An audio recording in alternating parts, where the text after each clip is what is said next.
Hola, ¿cómo están? Bienvenidos a la ayudantía 4. Hoy día vamos a ver tipo de cambio y vamos a hacer un repaso para la prueba.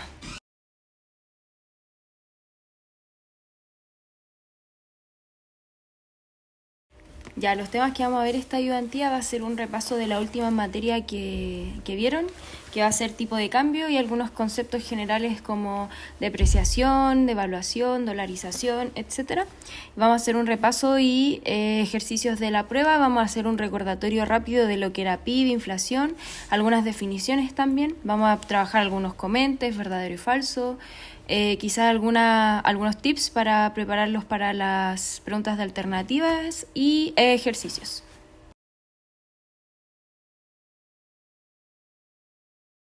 Ya, entonces empezando con el tipo de cambio, refrescando un poco la materia, lo que hemos visto en clases anteriores, específicamente con el mercado de capitales, era como estas interacciones o movimientos de capitales y mercancías entre los países. Ahora en específico vamos a ver los precios que se aplican en estas interacciones económicas y es aquí donde deriva o nace el tipo de cambio. Y el tipo de cambio lo vamos a entender como la relación que existe entre el valor de distintas monedas. Es decir, por ejemplo, cuántas divisas de un país se necesitan para obtener una unidad de otra. Esto también se ve afectado por distintos factores que en primer lugar, o lo más importante, sería la política monetaria, la oferta y la demanda, la balanza comercial principalmente. Ya, y dentro de estos tipos de cambio vamos a diferenciar o distinguir dos, que va a ser el cambio fijo y el cambio flexible.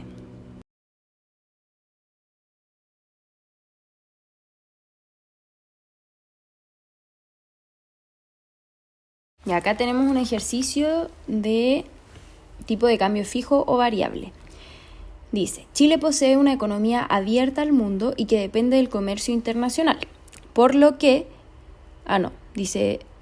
debería decir por lo tanto, las importaciones como exportaciones corresponden a un porcentaje importante del PIB. Justifique económicamente si es preferible tener en nuestro país un tipo de cambio fijo o variable.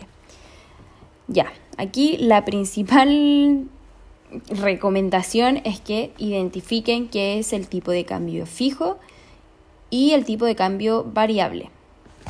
Teniendo eso en consideración, hay que ver cuáles son las ventajas de uno y las ventajas del otro. En el caso de Chile, dado que tenemos una economía que es mayoritariamente abierta y por ende dependiente del comercio internacional, un tipo de cambio variable sería, según yo, a mi criterio, y en base a la materia que hemos visto, más beneficioso en el largo plazo. ¿Y esto es por qué? Porque la flexibilidad de este tipo de cambio va a permitir una mejor adaptación como a las distintas condiciones que se presentan en el mercado. Y esto llevado en el caso de Chile podrían ser las fluctuaciones en los precios del cobre. ¿Y por qué es como un buen ejemplo? Porque es como una de las principales fuentes de exportación en nuestro país. Entonces, claro, en el fondo un tipo de cambio flexible sería más fácil o mejor porque permite la adaptación a ciertas condiciones del mercado. Por otro lado, este cambio le permitiría a la entidad financiera del Banco Central mantener esta autonomía en la política monetaria para poder responder de forma como efectiva a las condiciones económicas internas que se puedan presentar en nuestro país. De esta forma se va como a reducir el riesgo ante, la creación de alguna crisis de cambio, de cambiaria, de la política cambiaria. Y esto porque el valor de la moneda podría irse ajustando continuamente, en lugar de solo sufrir una devaluación así como fija de una abrupta. Entonces esto se podría modificar de a poco y así paulatinamente y esto no generaría como una crisis al tiro de una.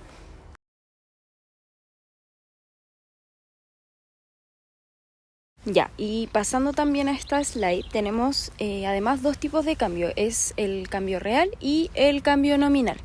En primer lugar, el cambio real va a indicar el poder de compra, o también conocido o entendido como poder adquisitivo, de una moneda frente a otra.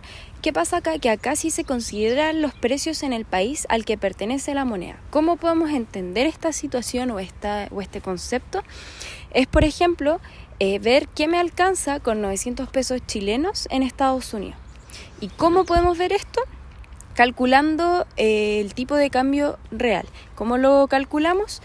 Teniendo la tasa de cambio nominal por el precio extranjero dividido en el precio nacional. Así es como en el fondo podemos deducir o saber qué es lo que me alcanza con esta plata chilena en el extranjero. Ya, y en segundo lugar, pasando al tipo de cambio nominal, se hace referencia como al precio de una moneda en términos de otra. ¿Cómo lo podemos entender? Por ejemplo, ¿cuántos pesos chilenos serían $50 americanos? Entonces, así es como en el fondo ver cuánta plata es equivalente a otro dinero de otro lugar extranjero. Cuánta plata local es equivalente al dinero extranjero. Y el cómo se calcula es la divisa base dividido en la divisa de cotización. Ahora, ¿qué pasa? Que ya tenemos estos tipos de cambio en función a una moneda en específica. Esta moneda también tiene unos comportamientos. Es decir, si esta, se deprecia, se aprecia, se devalúa, etcétera, etcétera. Y esto es lo que vamos a ver a continuación.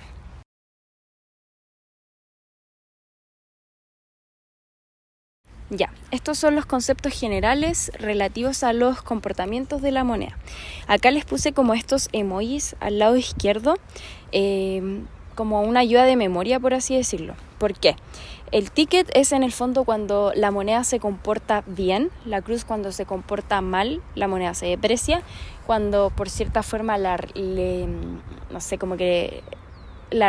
retan o le llaman la atención, esta se devalúa. Esto es a petición de las autoridades competentes, lo voy a explicar igual más adelante.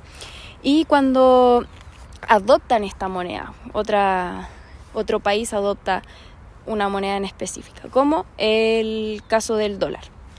Ya, ojalá les sirva esa ayuda de memoria. Yo me lo aprendí así, como clasificándola entre bien, mal, adoptada, etcétera. Ya, vamos a ver las causas de origen y también los efectos que provoca estos comportamientos de la moneda. En primer lugar tenemos la apreciación. ¿Qué es lo que pasa? Que aumenta el valor de la moneda local y esto se produce porque hay un exceso de moneda nacional. Entonces, ¿cómo es la línea de tiempo? Existe este exceso de demanda, como para estabilizar un poco esta situación, se aumenta el valor de la moneda local. ¿Y qué pasa? Que se encarecen los productos para los extranjeros. O sea que les es más caro comprar cosas de Chile. Pero se abarata para las personas residentes de este mismo país, ¿se entiende? Es decir, a los extranjeros les cuesta más, mientras que a los chilenos les cuesta menos. No así en el caso de la depreciación. ¿Qué pasa? Que acá el valor de la moneda local disminuye y esto se produce porque hay un exceso de oferta de moneda nacional. Entonces, como que hay mucha oferta, pero a lo mejor no se está demandando tanto. Entonces, ¿qué pasa? Se deprecia. ¿Y qué pasa? Que esto sí abarata los costos a las personas extranjeras que compran en Chile, pero se le hace más caro a los chilenos comprar en el mismo país. Es como la situación opuesta a lo que pasa en la apreciación. Ya, en tercer lugar tenemos la devaluación, que es la depreciación de la moneda, lo mismo que expliqué anteriormente, pero a petición de las autoridades competentes. Esto pasa porque puede haber mucha competitividad en los precios de exportaciones y también porque se busca reducir el déficit comercial. Entonces, como otras de las consecuencias es que se pierde el poder adquisitivo y aumenta los turistas. ¿Y por qué aumentan los turistas? En el fondo porque, claro, se les abarata los costos a los extranjeros, les es más barato, por ende les es más accesible y tienen mayor poder adquisitivo para poder invertir y gastar en el país. Pero se pierde el poder adquisitivo para los chilenos, por así decirlo. ahí a lo mejor se confunde un poco por lo que anoté, pero se pierde para los chilenos el poder adquisitivo, pero aumenta para los turistas, ¿ya? Ojo ahí. Ya, y en último lugar tenemos la dolarización, que como expliqué anteriormente es que el país adopta el dólar americano como moneda nacional. Y esto se puede producir porque puede haber alguna crisis económica en el país en relación a la moneda nacional, o también porque se busca estimular el comercio internacional. Entonces, ¿qué pasa? Si se adopta esta dolarización en el país, al ser el dólar como reconocido internacionalmente, es más fácil, como que agiliza ciertas interacciones económicas, es relativamente como una de las monedas más o menos estables, por así decirlo. Entonces, de esta forma, como que se estimularía no solo el comercio internacional, sino las inversiones en el mismo país en el que se adopta esta moneda.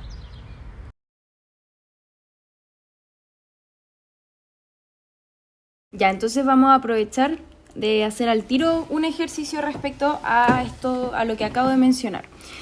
Ya, dice, suponga que se produce un aumento del precio del dólar desde 7,70 a 800 pesos chilenos.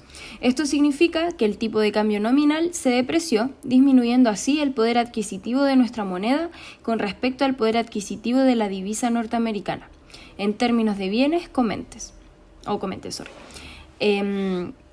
Ya, ¿qué creen acá ustedes si este enunciado es verdadero, falso, o si le falta un poco más de información, si la mitad es verdadera, la otra mitad es falsa? Ahí les dejo como una pausa para que lo piensen. Ya, espero que lo hayan pensado. Este enunciado hay que verlo, como desglosarlo en dos partes. En primer lugar tenemos esta situación como del cambio nominal, que antes se podía comprar un dólar con los 700 pesos chilenos. Y en segundo lugar tenemos el tema de los poderes adquisitivos de un país sobre otro. ¿Ya? En primer lugar, sí ocurre como esta depreciación en la moneda local porque se debilita. ¿Y por qué se debilita? Porque antes con 700 pesos chilenos, o sea, 770, podía comprar un dólar, pero ahora con esa misma plata no me alcanza para comprar ese mismo dólar. Entonces, claro, efectivamente el cambio nominal como que se deprecia, o existe esta depreciación de la moneda. Pero respecto a los poderes adquisitivos, no se puede como afirmar nada de hecho, porque no, y en términos de bienes tampoco, porque no se proporciona información sobre los niveles de precio o cómo estos van variando, o la inflación, que esto es como la variación de los precios más que nada. Entonces no se puede como emitir alguna afirmación o no sobre el poder adquisitivo de la moneda. Y esta información sobre los precios tiene que ver con el tipo de cambio real. Les voy a dejar la fórmula para que la revisen, pero esta sí hace referencia al poder adquisitivo o al poder de compra de un país o de la moneda de un país respecto a otro, ¿ya? En el fondo y en resumen es que, claro, existe esta depreciación, pero no se puede hacer alguna información al respecto con el cambio nominal, sino que sí con el cambio real.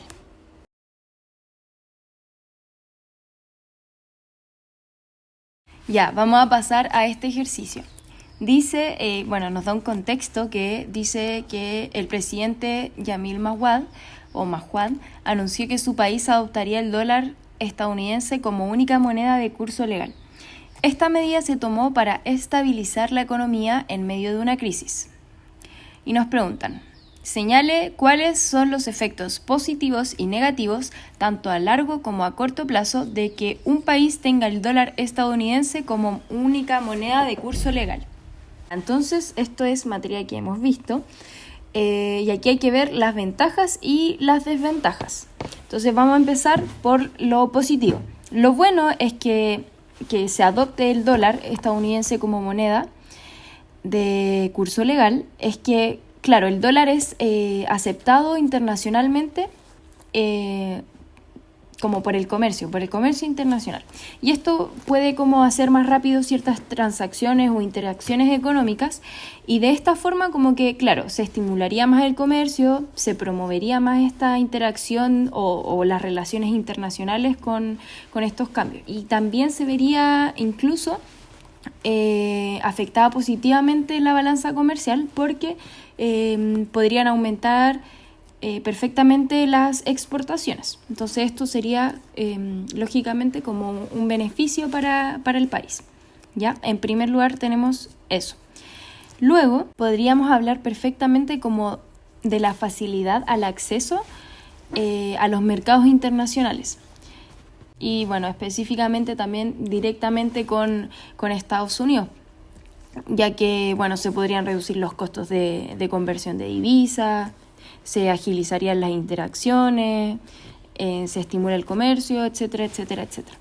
También, por otra parte, podríamos hablar de que el dólar relativamente es como de las monedas que tiene como mayor estabilidad cambiaria. Entonces, al ser como más estable, reduce la volatilidad del tipo de cambio, y esto igual estimularía o como facilitaría ciertas transacciones, e incluso se podría estimular la inversión para agentes o empresas extranjeras.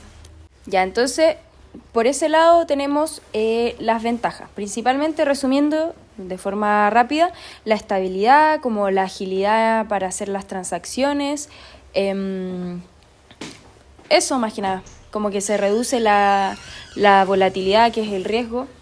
Ya, y por el lado de las desventajas, podríamos decir que el país como que pierde su autonomía respecto al control de su propia política monetaria, porque al adoptar el dólar estarían como supeditados a las políticas que hace el país de origen, que en este caso sería Estados Unidos. Entonces como que de cierta forma renuncia al control de esta política, y por ende se limita su capacidad para poder, no sé, ajustar las tasas de interés o para poder ajustar el dinero que tienen en circulación. De esta misma forma, si controlamos el dinero que está en circulación, se puede controlar o estabilizar la inflación. Entonces como que en cierto sentido como que hay una estabilidad por un lado, pero entran otras variables a entrar en juego, que sería esto lo que les menciono. Pasando a otra desventaja, es que al perder esta autonomía, el país se vuelve como más vulnerable a las políticas y condiciones económicas de Estados Unidos en este caso. Y esto puede ser como obviamente perjudicial si el país atraviesa por alguna recesión o alguna modificación de políticas económicas, etcétera, etcétera. Entonces, en el fondo, ahí ustedes pueden ir como desglosando ciertas situaciones, y a raíz de esas mismas situaciones se van desprendiendo otras consecuencias más negativas o externalidades negativas. Otra desventaja podría ser que al no tener su propia moneda, el país puede tener menos margen como de maniobra para implementar ciertas políticas fiscales expansivas en tiempos de crisis económica. Entonces, como que ahí los impuestos tendrían que estar de cierta forma más fijas, no se podrían reducir o aumentar en ese sentido. Entonces ahí, resumiendo, hay ventajas, sí, hay desventajas también, y ahí tienen que ir ustedes como jugando si esta medida sería más favorable o menos favorable. Yo les doy como las herramientas, ideal que ustedes como que señalen si en el fondo es más o menos conveniente, pero en el fondo es eso. Anunciar como los efectos positivos y negativos.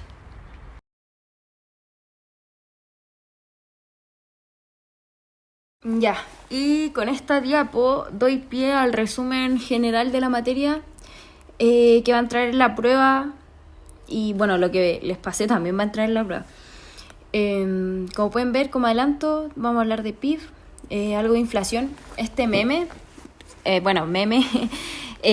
hace alusión en el fondo como a una de las mejores formas de estabilizar la economía o estimularla, por así decirlo, y siempre va a ser mediante un incremento o un aumento en la cantidad producida, no en los precios, porque si aumentamos los precios, ¿qué va a pasar? Va a aumentar la inflación, muy bien. Y si aumenta la inflación, no es muy conveniente para el país, porque genera muchas externalidades negativas, se pierde el poder adquisitivo, disminuir el consumo, etcétera, etcétera, etcétera. Entonces, dicho eso, empecemos.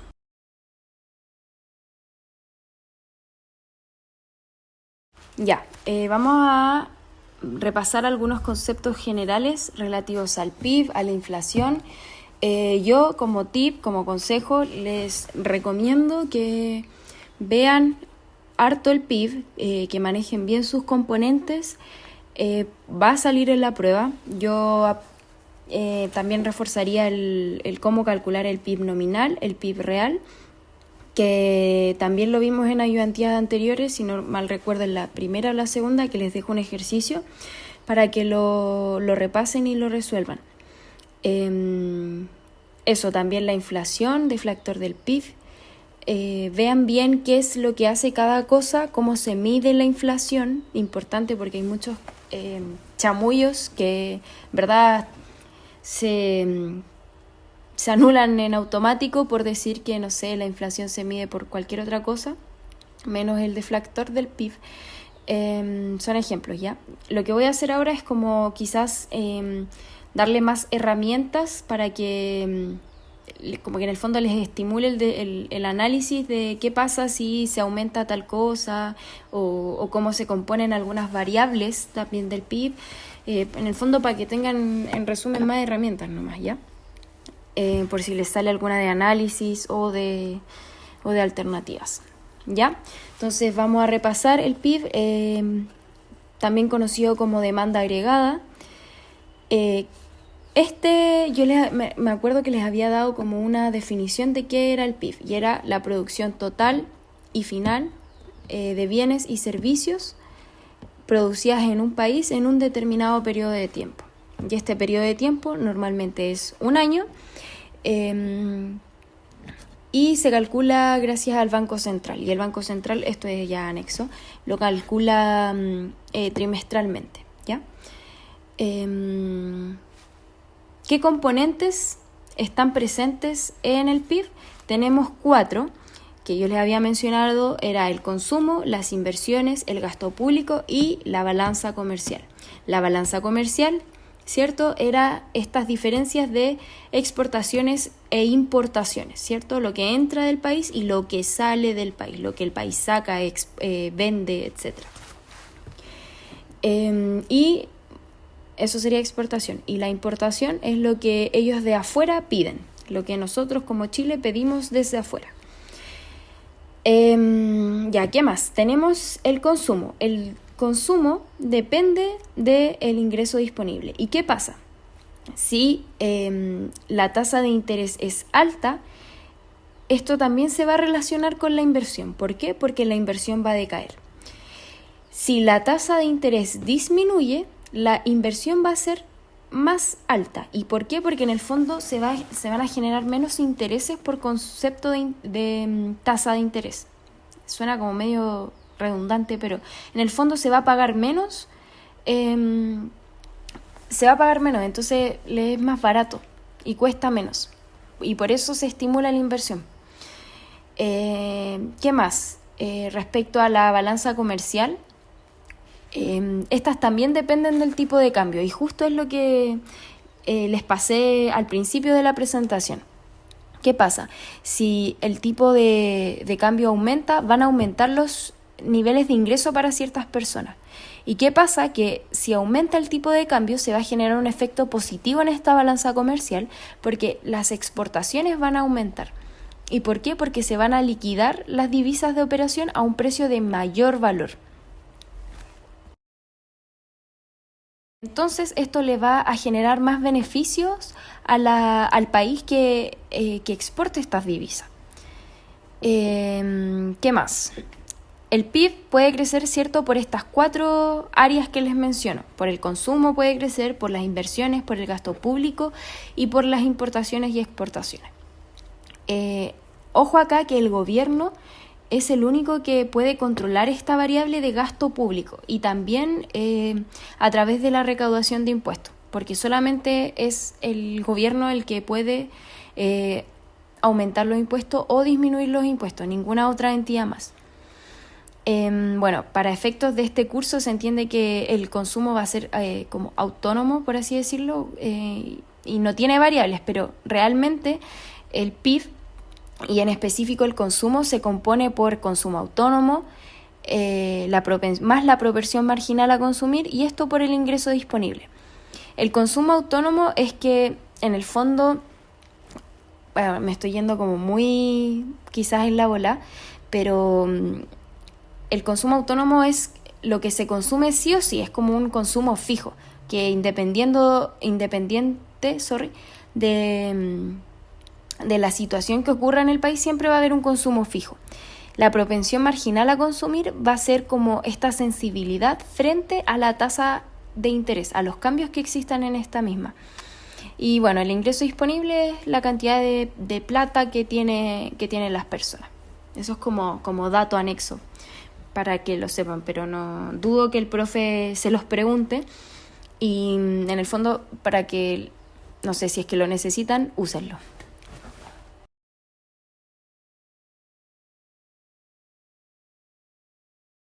Ya otro ayuda de memoria, tenemos el PIB nominal y el PIB real. Ojo acá, está el asterisco en el PIB real.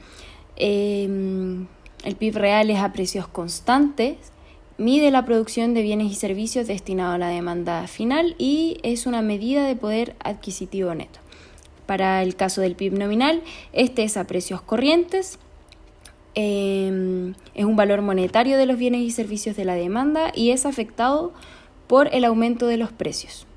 ¿Ya? Recuerden que aquí hay ejercicios de cómo calcular uno y cómo calcular el otro. Yo les voy a dejar planteado para que vayan soltando la mano, se acuerden, refresquen esa memoria y cualquier cosa me preguntan.